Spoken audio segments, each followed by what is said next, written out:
Padre amado, te damos muchas gracias por tu fidelidad, por tu amor hacia nosotros. Una vez más ponemos en tus manos la lectura de tu palabra, Señor, pidiéndote que tú nos bendigas a través de ella en el nombre de Jesús.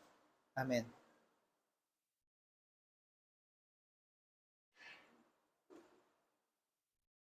Bien, familia, pues el día de hoy vamos a ver el capítulo 37 y vamos a empezar a leer en el verso número 1. Dice así.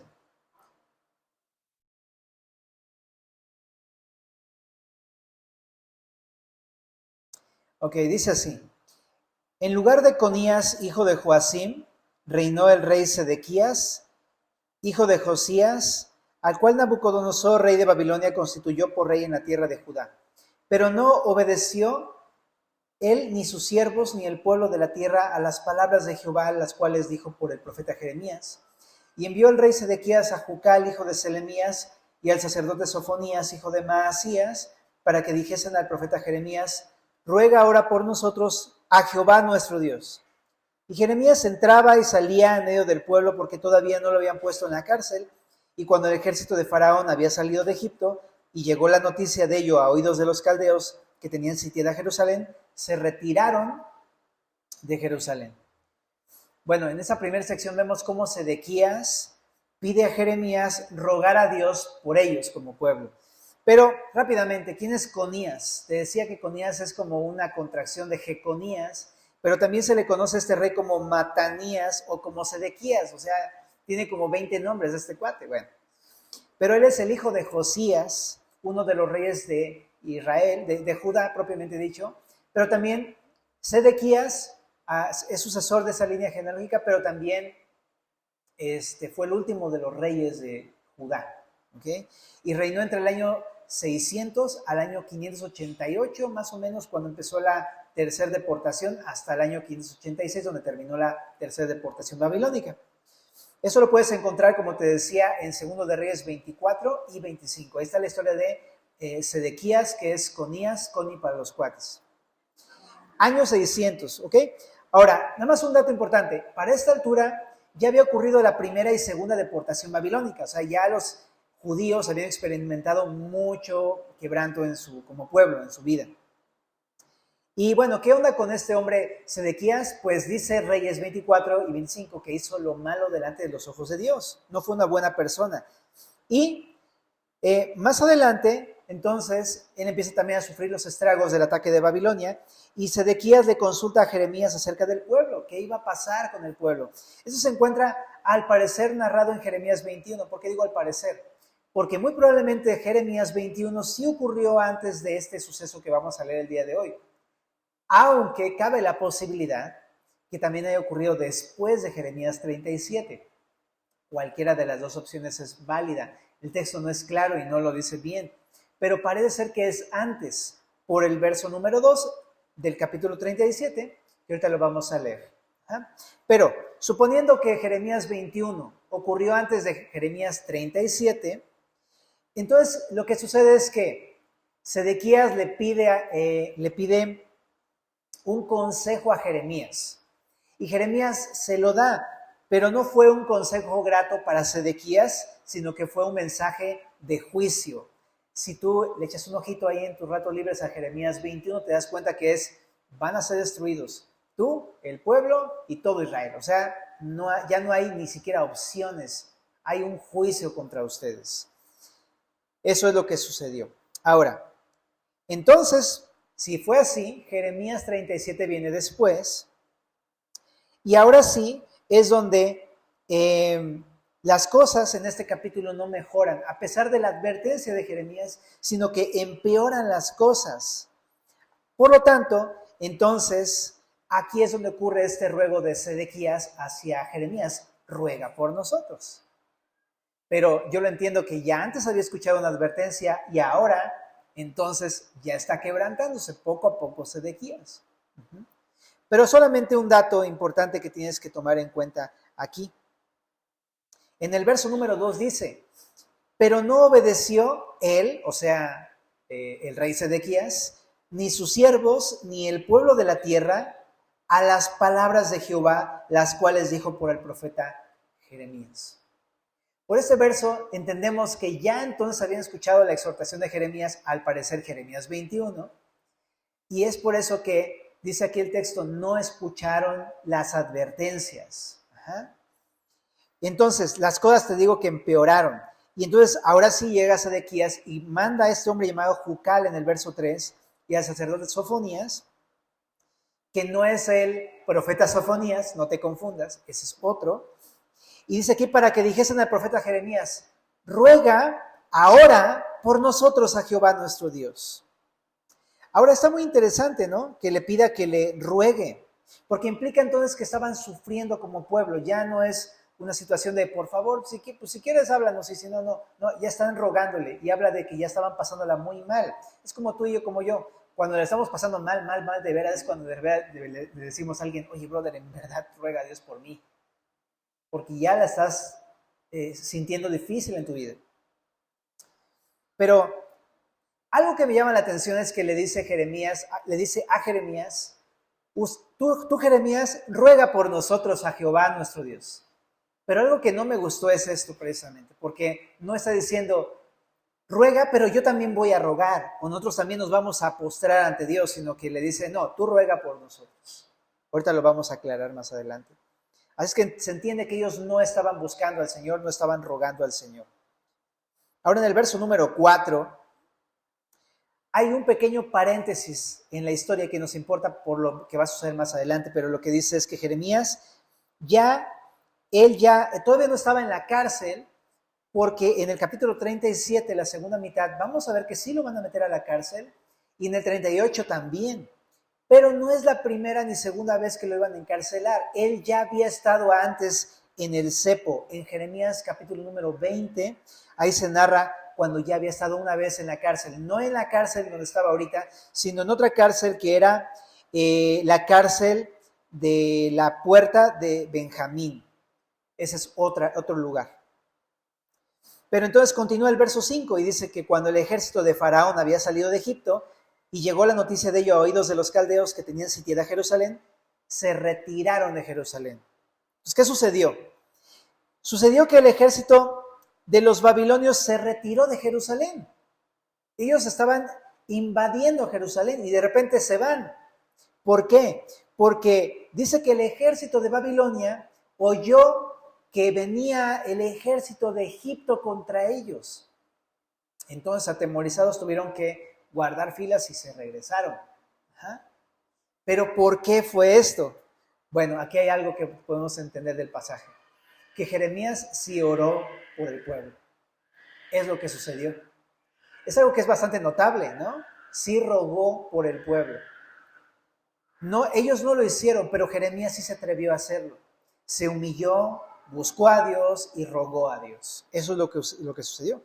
Y algo impresionante que también sucedió es que Dios lo escuchó. Y por eso es que mandó al ejército de Faraón. O sea, ¿cómo es tan poderoso Dios que manda un ejército para contestar una oración? Y entonces es que se retiraron los babilonios. Entonces, de esto creo que tenemos que desprender varias cosas para nosotros esa noche. Número 1, a veces pedimos a otros que oren por nosotros cuando ya no sabemos ni qué hacer, cuando ya tenemos el agua hasta el cuello, ¿no? Y esto no está mal, está muy bien pedir oración por otros porque es bíblico, ¿no? Santiago dice, ¿no?, que vayamos con otros para pedir oración. La intercesión es algo bíblico, por supuesto que sí. Pero lo que está mal en este pasaje es que yo no venga al Señor a rogar, aun cuando tengo el agua hasta el cuello. Eso es lo que está mal. Yo puedo venir a otros a pedirle oración e incluso yo no estar cerca del Señor, no tener ni siquiera el interés de acercarme al Señor. Eso es lo que destaca este texto, ¿no? Y me estaba poniendo a pensar en que lo hacemos. Luego venimos, ya sea con un hermano, le hablamos a un cuate, ora por mí, pero la pregunta es, ¿tú estás orando por tu problema? ¿Estás orando por tu quebranto? ¿Estás orando por tu situación? Es una muy buena pregunta. Ahora otra cosa, esto demuestra algo de nuestro corazón, que somos duros de corazón, muy duros de corazón, porque ni aún en el quebranto queremos acercarnos a Dios muchas veces. que oren, pero yo no quiero acercarme porque soy duro de corazón. Muchas veces yo me he dado cuenta que uno no se acerca al Señor porque ya sé que a uno le dé vergüenza venir al Señor porque sabes que estás mal. O la otra es porque ya de plano pasó tanto tiempo en que tú dijiste, no, no, no voy, que te endureciste de corazón. Que ni siquiera quieres, ¿no? Entonces, pero así somos, así es nuestro corazón, muchas veces se endurece por eso. Ahora, el Señor, hablando de mi quebranto, el hecho de que me haya permitido quebranto a mí es porque quiere hacerme venir a Él. Es exactamente eso que yo no quiero hacer, hacerme venir a Él. Entonces, aunque Él esté pidiendo oración, no es el propósito de Dios, no era lo que Dios buscaba de este hombre Sedequías ni del pueblo. Yo quiero decírtelo bien claro, el Señor lo que quiere hacer cuando te quebranta es que regreses a Él. No solamente que pidas oración, que no está mal, pero Él te quiere a ti. Ahora también una cosa, cuando solo pido a otros que oren y yo no me acerco al Señor, ¿qué estaré demostrando con eso? Estoy demostrando que lo único que me interesa es salir del problema, pero no me interesa a Dios. Eso es lo que estoy demostrando con mi actitud. Y entonces, el punto es este. Ven a Dios. Tú búscalo. O sea, ven tú al Señor. Y ruega al Señor. Y clama al Señor. En muchas ocasiones pasa que si yo vengo al Señor y le ruego y me quebranto delante del Señor, ya ni siquiera es necesario pedirle a alguien que ore por mí. Aunque también se vale, ¿no? De repente es como, ¿cómo estás? No, pues un poquito mal por eso. Ah, ora, ¿no? Pero yo ya sé en mi corazón que Dios ya me escuchó y que Dios me va a contestar mi oración. Yo ya le he derramado mi corazón. Lo que quiero decir es que la oración personal en el quebranto es suficiente. A veces necesitamos tanto que otros oren por nosotros porque nosotros no oramos por nuestras propias circunstancias. No tenemos una vida de oración. Y estamos pidiéndole a todos, ora por mí, ora por mí, ora por mí. Y te digo, no es que esté mal, pero cuando hay un exceso de eso, demuestra esto. No quiero acercarme a Dios. Qué diferente es una persona que todo el tiempo está cerca del Señor y todo el mundo le pide a esa persona oración porque sabe que todo el tiempo está orando. Porque Dios lo escucha, ¿no? Ahora, si lo estoy haciendo, o sea, el hecho de pedir oración pero yo no oro, creo que es importante a la hora de hacer, de volver al Señor y de venir a rogarle al Señor, también reconocer que todo lo que yo vivo es porque, como dice ahí en el verso número 2, no he sido obediente a las palabras del Señor.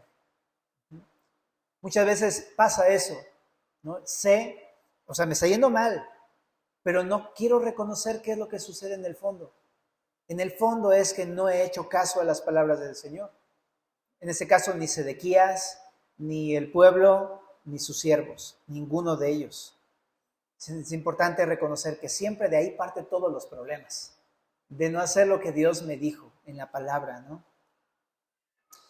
Y demuestra eso, que no soy un hombre obediente a la palabra, ¿no? E incluso a sus muchas advertencias, ¿no? Porque no es la primera vez que Jeremías les advierte, ya han habido muchos años en toda la historia de los reyes de Israel.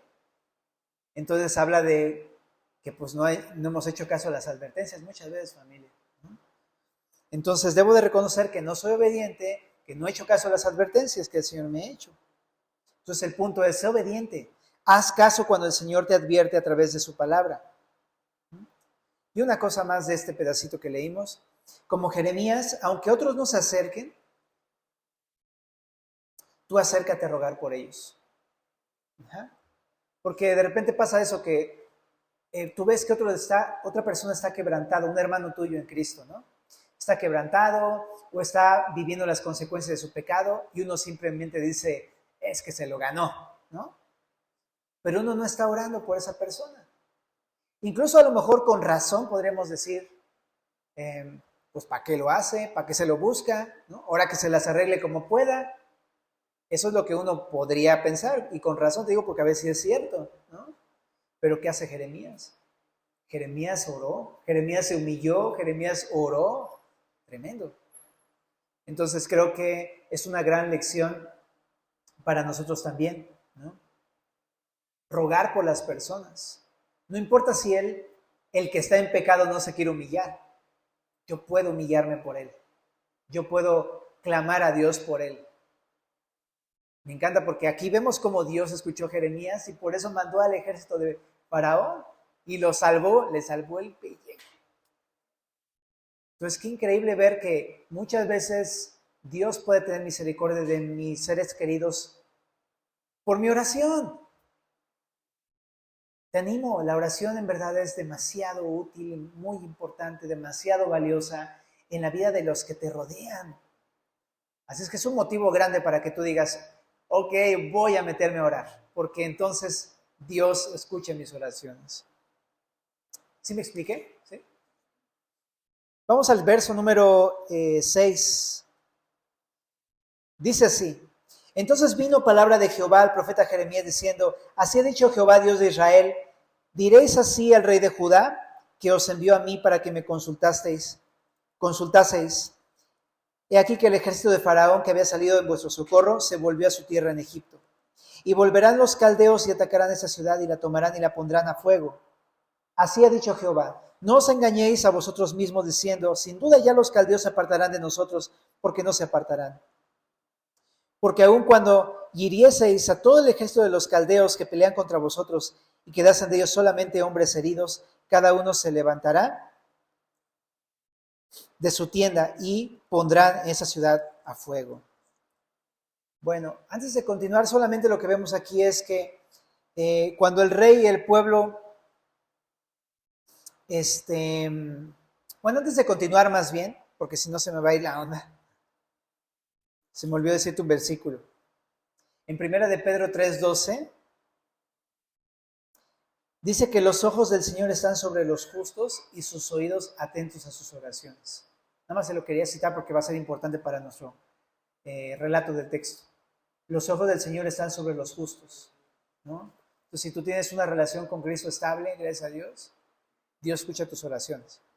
Bueno, pero volviendo al texto del 6 al 10, entonces lo que sucede aquí es que el rey y el pueblo vieron que los babilonios se retiraron, pero ¿qué hizo el pueblo de Judá? En vez de arrepentirse, se confiaron y comenzaron a decirse unos a otros, ya ves, no pasó nada, solamente fue un susto. Entonces, eso es la actitud que pasó con los de Judá, pero Dios les advierte a través de Jeremías, no se engañen. A ustedes mismos van a volver los babilonios y van a destruir todo Judá. Me encanta que le dice, no se engañen a vosotros mismos. Porque, primeramente, entonces entiendo que, aunque ellos habían confiado en sus corazones y estaban pensando que ya no había problema, Dios vio lo que estaba pasando en los corazones de estos hombres. Él vio que estaban teniendo ahora esta actitud de, no va a pasar nada, mira, ya hasta se fueron. Y entonces Dios ve esa actitud en ellos que no era una actitud de quebranto, y por eso es que ahora les va a mandar el ejército de vuelta en contra de ellos. Por otro lado también le dice, no se engañen a ustedes mismos, porque a lo mejor estaban pensando engañar a Dios, pero dicen, no, a mí no me engañan, ustedes no se pueden engañar a ustedes mismos más bien, ¿verdad? Y les dice, van a volver los babilonios, ¿no? Y van a destruirlos. Pero de aquí puedo entender al menos dos cosas entonces de esto. Que de poco sirve que otros oren por mí si yo no me arrepiento de mi pecado y busco al Señor. Ya lo vimos ahorita, ¿verdad? En 1 de Pedro 3:12, los ojos del Señor, están sobre los justos y sus oídos atentos a sus oraciones. Pero nada más leemos la primera parte de este versículo, porque la segunda parte dice lo siguiente. Pero el rostro del Señor está contra aquellos que hacen el mal. Entonces, si ellos se hubieran arrepentido, Dios nada más les hubiera leído el verso 12, el inciso A. Los ojos del Señor están sobre los justos, perfecto. Pero no se arrepintieron y entonces les dijo, pero los ojos del Señor también están contra aquellos que hacen el mal, contra los que hacen el mal. y ahora les va a hacer juicio a ellos. Pero mi punto es ese. Uno no puede, o sea, no sirve de nada que uno pida oración si uno no está arrepentido de corazón. En verdad. Y uno puede pensar, pues ya oré, ¿no? Ya estoy bien con Dios. No te engañes. No es, eso, te decía que a Dios nadie lo engaña. Nadie puede engañar a Dios. Gálatas 6:7 dice eso precisamente. Dicen, no os engañéis, Dios no puede ser burlado, pues todo lo que el hombre sembrare, eso también segará. Exactamente la misma idea, ¿no? O sea, ni siquiera ponen en duda el hecho de que Dios no puede ser engañado. Dice, no te engañes. Si has hecho algo malo, vas a cosechar consecuencias. No hay de otra, ¿no? No te engañes pensando, no, es que no va a pasar nada, me la va a pasar por alto. No, Dios no es así. Si Dios fuera injusto, te pasaría por alto todo lo que haces malo. Pero Dios no es injusto. Dios ve cuando uno hace algo malo. Y sí hay consecuencias de eso. Entonces no nos engañemos a nosotros mismos. Es lo que nos lleva el texto, ¿no? Ahora dice, cuando las aguas bajan, puede pasar que tengamos la misma actitud que los judíos. Ya como que estaba bien severo el problema, pero ya empezó a bajar. Ya, me relajo. Y otra vez vuelvo a mi pecado. Casi siempre que pasan las pruebas así, tenemos esa actitud, ¿no? Sabemos que Dios nos está disciplinando por algo malo que hemos hecho. Y cuando estamos ya en la disciplina del Señor, decimos, no, ahí muere, ahí muere. Y empieza a bajar la disciplina, el calor de la prueba, y es siempre, no sé por qué hace uno lo mismo. Bueno, sí sé. Es nuestra naturaleza pecaminosa, ¿no? Que todo el tiempo corre hacia el mal. Y queremos otra vez volver a lo mismo, todo el tiempo. Pero tenemos que tener mucho cuidado con esa actitud de, no pasa nada. O sea, ya se alivianó el problema, ya se bajó este problema, ya no hay problema. No te engañes. Las cosas solamente estarán bien hasta que nos arrepentimos de nuestro pecado. Hasta ese momento están bien las cosas. Por ejemplo, ¿no? Cuando uno tiene una enfermedad, es común, simplemente así es lo más común, ¿no? Tienes un problema de salud, ¿no? Y estás así bien mal y es como, no, por favor, no, ya no vuelvo a comerme esos tacos, ya no vuelvo a hacer esto, el otro. Te empiezas a cuidar súper bien. Ya cuando ves que va bajando el nivel del calor de la prueba, es como, vamos a echarnos unos de canasta que están bien buenos, ¿no? Siempre pasa lo mismo, ¿verdad que sí? Y más en México, que tenemos una cultura así bien de fritangas y cosas así, ¿no? Y lo mismo pasa con el pecado. Pero es eso, las cosas no van a estar bien con que se quiten los síntomas del problema.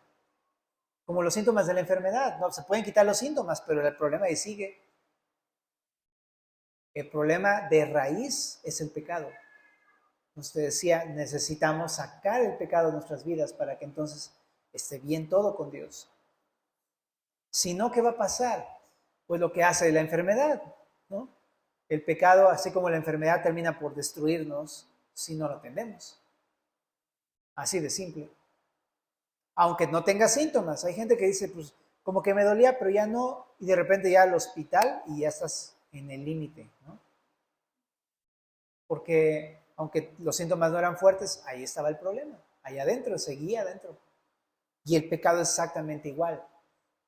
Aunque tú digas, pues es que ya no tengo la disciplina del Señor, ya no veo que me vaya mal, ya estoy viendo que mi negocio está prosperando otra vez, que todo otra vez está muy bonito en mi vida, pero si el pecado sigue ahí, te va a matar.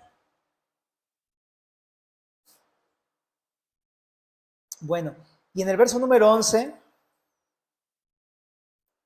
dice así, y aconteció que cuando el ejército de los caldeos se retiró de Jerusalén a causa de el ejército de Faraón, salió Jeremías de Jerusalén para irse a tierra de Benjamín, para apartarse de en medio del pueblo. Y cuando fue a la puerta de Benjamín, allí estaba un capitán que se llamaba Irías, hijo de Selemías, hijo de Ananías, el cual apresó al profeta Jeremías diciendo, tú te pasas a los caldeos. Y Jeremías dijo, falso, no me paso a los caldeos. Pero él no lo escuchó, sino prendió Irías a Jeremías y lo llevó delante de los príncipes. Y los príncipes se airaron contra Jeremías y le azotaron y le pusieron en prisión en la casa del escriba Jonatán, porque la habían convertido en cárcel. Entró pues Jeremías en la casa de la cisterna y en las bóvedas, y habiendo estado allá Jeremías por muchos días, 3 puntos suspensivos. Pero aquí vamos a hacer una pequeña pausa. Entonces lo que nos narra esta parte es pues muy sencillo de leerlo, entenderlo. Jeremías es apresado, fue apresado por este hombre llamado Irías, pero lo apresó y lo llevó para ser juzgado a los príncipes, que son los principales de Judá. Pero le hicieron más caso, más que a lo que decía Jeremías y a las advertencias de Jeremías, que a lo que les dijo el chismoso de Irías.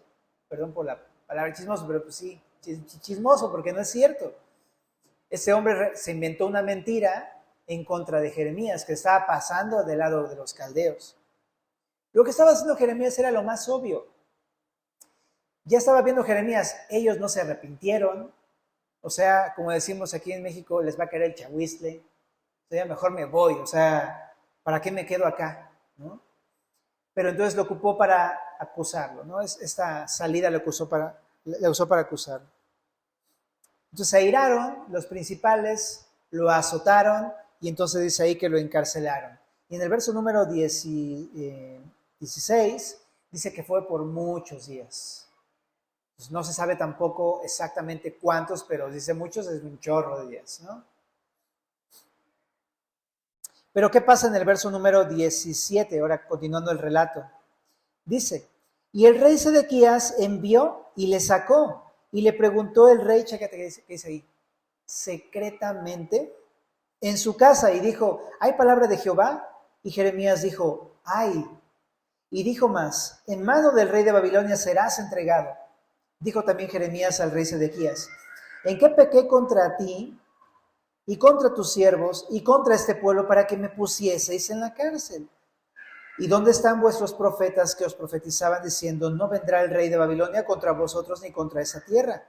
Ahora pues, oye, te ruego, oh rey, mi señor, caiga ahora mi súplica delante de ti y no me hagas volver a la casa del escriba Jonatán para que no muera ahí.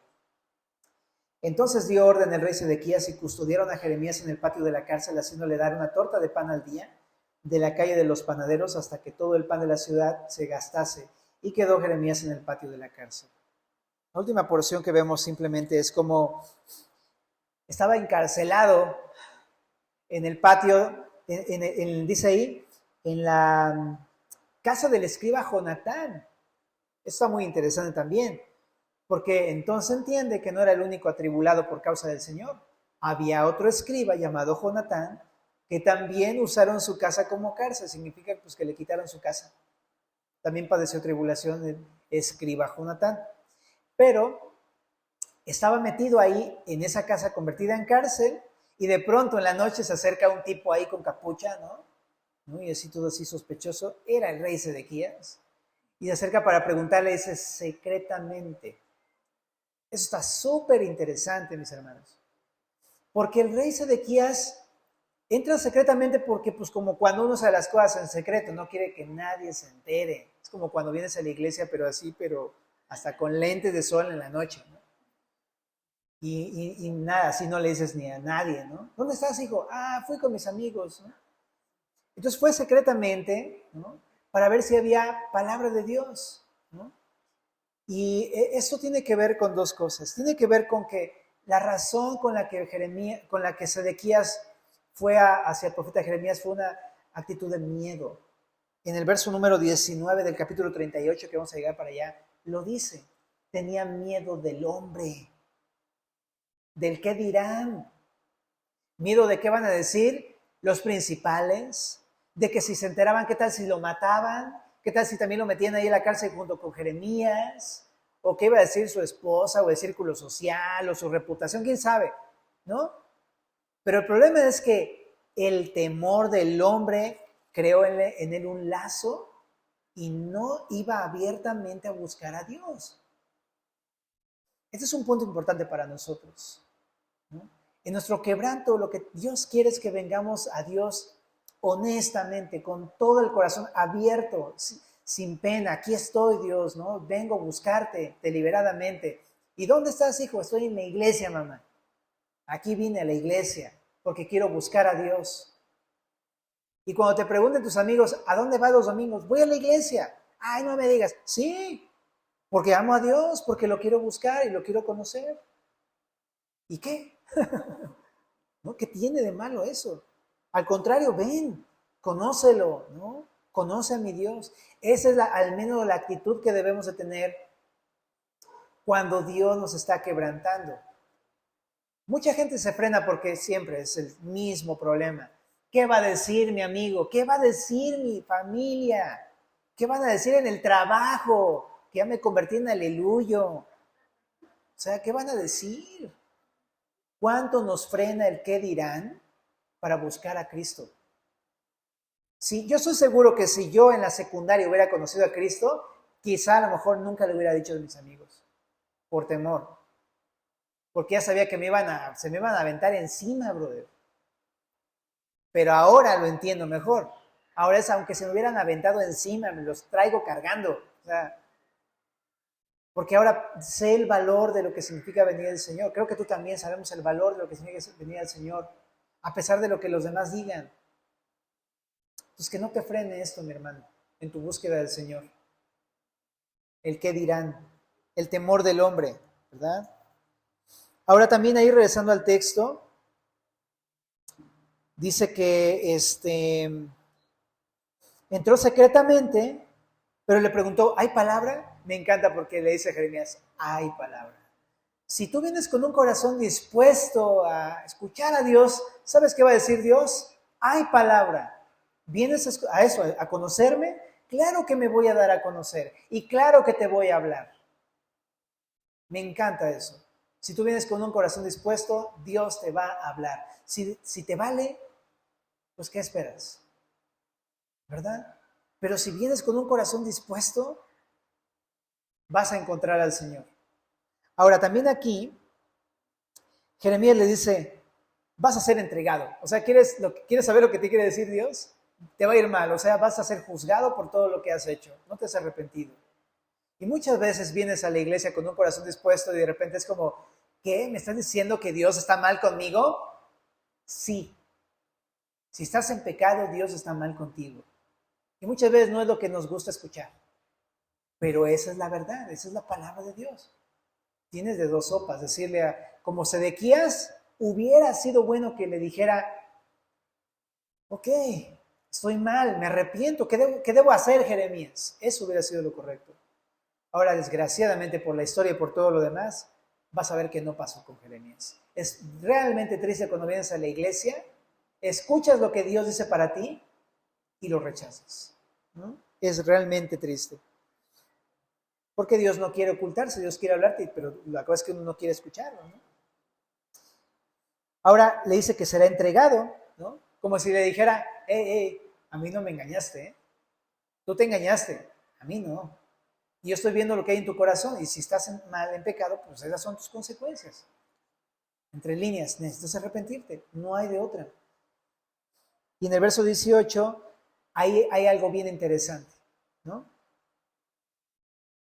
Jeremías empieza a presentar defensa ante el rey. Y lo hace con una actitud tan hermosa. Lo primero que le dice es una pregunta.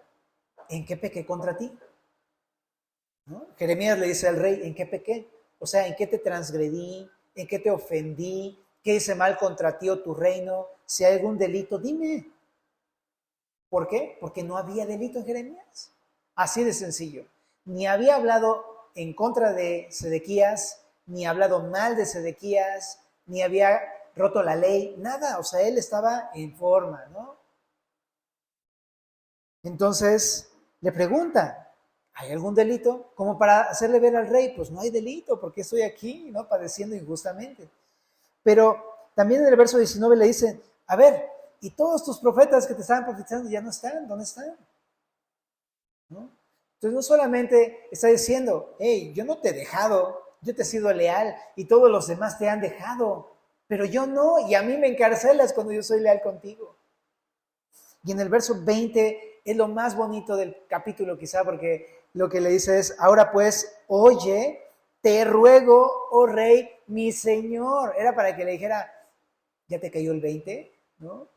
¿Ya te cayó el 20? O sea que no me escuchaste, eres un necio, ¿no? Y le hubiera hecho a lo mejor muchas cosas a Sedequías por haberlo encarcelado injustamente. A lo mejor hasta le hubiera podido decir, pues ahora ¿sabes qué? Voy a llevar ante los principales tu decisión para que veas que has hecho mal y que has juzgado mal, y etc. Nada de eso hizo el profeta Jeremías. El profeta Jeremías le rogó a Sedequías, oye, te ruego, oh rey, mi señor. O sea, qué clase de humillación. Ha sido más humillado de Jeremías. Me encanta eso que vemos aquí. Y se caiga ahora mi súplica delante de ti. Ni siquiera es como te la embarro en la cara. No, nada de eso. Espero que tú puedas tomar mi súplica. Y le dice, sácame, por favor, para que no muera. Aquí no había ni siquiera comida en esa casa, en esa cárcel. Entonces ya Sedequías lo que hace es que lo saca al patio y ya le ordena que le den de comer. Que digas así que bárbaro, ¿cómo le dio de comer? Pues no, porque era una torta al día, ¿no? Tú te echas una torta, pero en la mañana, en la tarde, en la noche si se deja, ¿no? Y le añades ahí sus cosas, ¿no? Aquí realmente lo puso en escasez, pero al menos lo sacó de esa cárcel, ¿no? En aquel tiempo no eran cárceles como el día de hoy, eran cisternas de las casas que se ocupaban como cárceles. Se entiende que estaba en la cisterna de la casa del escriba Jonatán. Lo saca de ahí, por lo menos lo pone en el patio, ok, bueno. Pero no lo soltó. ¿Por qué? Porque este hombre es un miedoso del hombre, es un hombre temeroso del hombre, no de Dios. Sedequías tampoco obró bien en esto. Se portó más o menos buena onda, pero no hizo justicia. Pero entonces puedo entender una cosa, un par de cosas solamente, ¿no? Primera de Pedro, estamos en Primera de Pedro 3, ahí es donde estamos yendo en todo este pasaje. Voy a volver a leer desde el verso 12. Porque los ojos del Señor están sobre los justos y sus oídos atentos a sus oraciones. Jeremías. Pero el rostro del Señor está contra aquellos que hacen el mal. Sedequías y los principales. ¿Y quién es aquel que os podrá hacer daño si vosotros seguís el bien? Jeremías. Desarmó al rey con su integridad. Me encanta eso, ¿no? Creo que te quiero decir una cosa con todo esto. ¿Sabes? Cuando uno tiene una vida íntegra, uno puede presentar una defensa con tu propia vida. ¿Hay algo de malo en mí? ¿Con que yo haya pecado contra ti o te haya ofendido? Si no hay nada, te vas a dar cuenta que tu misma integridad te está protegiendo tu vida, ¿no? Es lo que vemos aquí en Jeremías. Pero déjame acabar de leer el verso 14 y 15 ahí en Primera de Pedro 3. Dice, mas también si alguna cosa padecéis por causa de la justicia, bienaventurados sois. Por tanto, no os amedrentéis por temor de ellos ni os conturbéis, sino santificad a Dios el Señor en vuestros corazones y estad siempre preparados para presentar defensa con mansedumbre y reverencia ante todo el que os demande razón de la esperanza que hay en vosotros, teniendo buena conciencia, para que en lo que murmuran de vosotros como de malhechores, sean avergonzados los que calumnian vuestra buena conducta en Cristo, porque mejor es que padezcáis haciendo el bien si la voluntad de Dios así lo quiere, que haciendo el mal. Ese pasaje resume todo lo que estamos viendo en Jeremías. Él pudo presentar una defensa porque él vivía con una conciencia limpia. Estaba haciendo lo recto. Es como Jeremías. Cuando tú estás haciendo lo bueno y te acusan, simplemente tu vida es la que va a dar testimonio.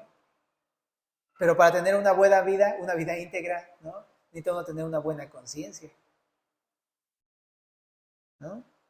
Una buena conciencia significa que ni siquiera tu propia conciencia te acusa de haber hecho algo malo. Y eso es interesante porque muchas veces por fuera decimos, pues tú dime, yo no he hecho nada malo, pero a veces sabes en tu conciencia que sí hay algo malo. Y eso no es ser íntegro. ¿Con qué cara podríamos decir algo si yo sé que no soy íntegro? Si yo sé que he pecado, si yo sé que he hecho lo malo, ¿con qué cara? Pero cuando yo no he estado haciendo lo malo y cuando estoy andando en el camino del Señor, digo, pues sí, o sea, pues denle, díganme. También Pablo una vez lo acusaron a él por Siempre le acusaban a Pablo por todo el tiempo, por cualquier cosa. Pero él decía, júzgueme. En 2 Corintios al final, júzgueme, pero de acuerdo a la palabra de Dios. Júzgueme. O sea, yo no tengo por qué tener miedo. Si tú quieres examinarme, examíname. Checa qué hay en mí. Y vas a darte cuenta si hay algo o no. ¿Por qué era tan claro Pablo y por qué era tan transparente? Porque sabía que no había nada. Ahora, con buena conciencia también tiene que ver no solamente con no pecar, porque pues todos pecamos, tiene que ver con si estás confesando tus pecados y arrepintiéndote de tus pecados, es decir, abandonar las malas cosas. Ahí es buena conciencia, precisamente, ¿no?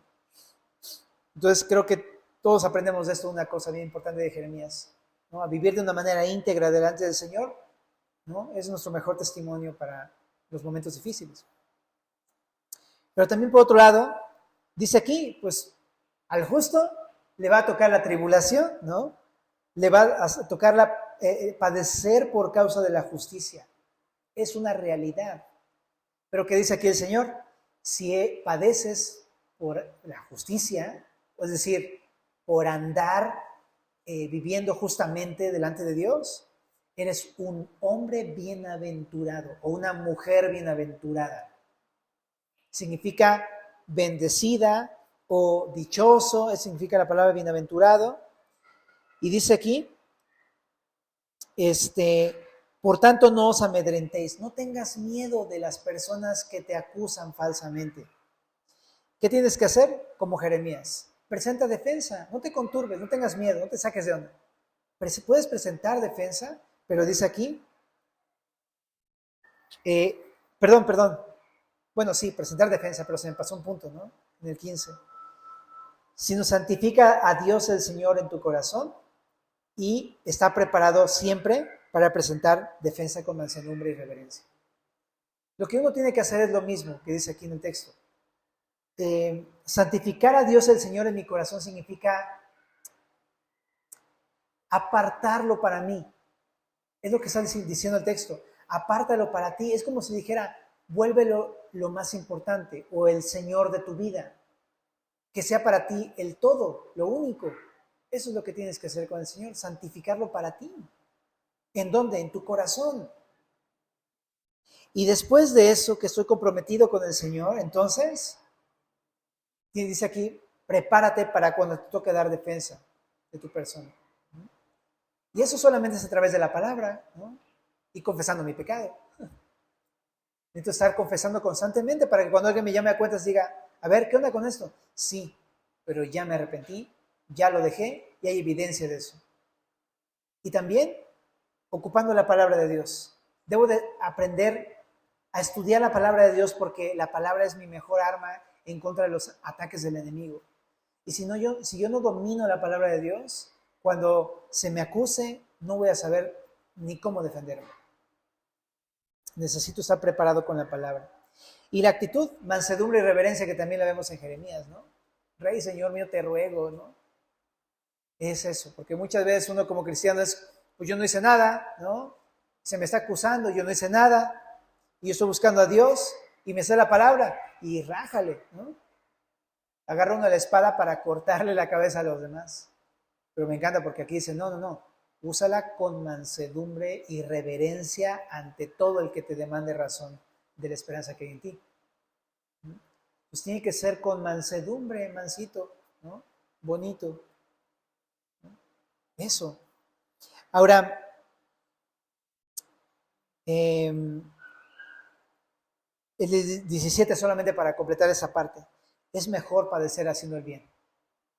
De todas maneras, en esta vida nos va a tocar de todo, ¿verdad?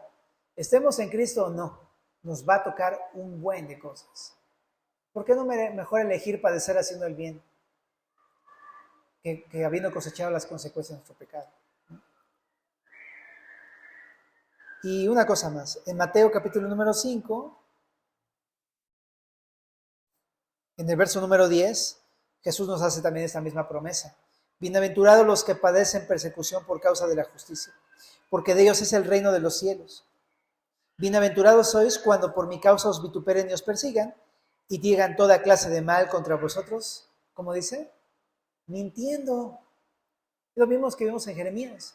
estaban mintiendo porque no había una manera de qué acusarle a menos que fuera una mentira, porque él tenía una vida irreprensible, ¿no? Pero dice Jesús, si padeces por mentiras que te estén diciendo en tu contra, eres bienaventurado.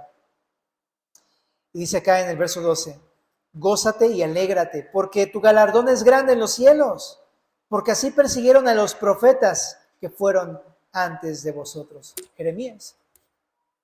Órale. Bueno, Jeremías. Y si así como él tuvo una recompensa de parte del Señor por todo lo que pasó, también nosotros, ¿no?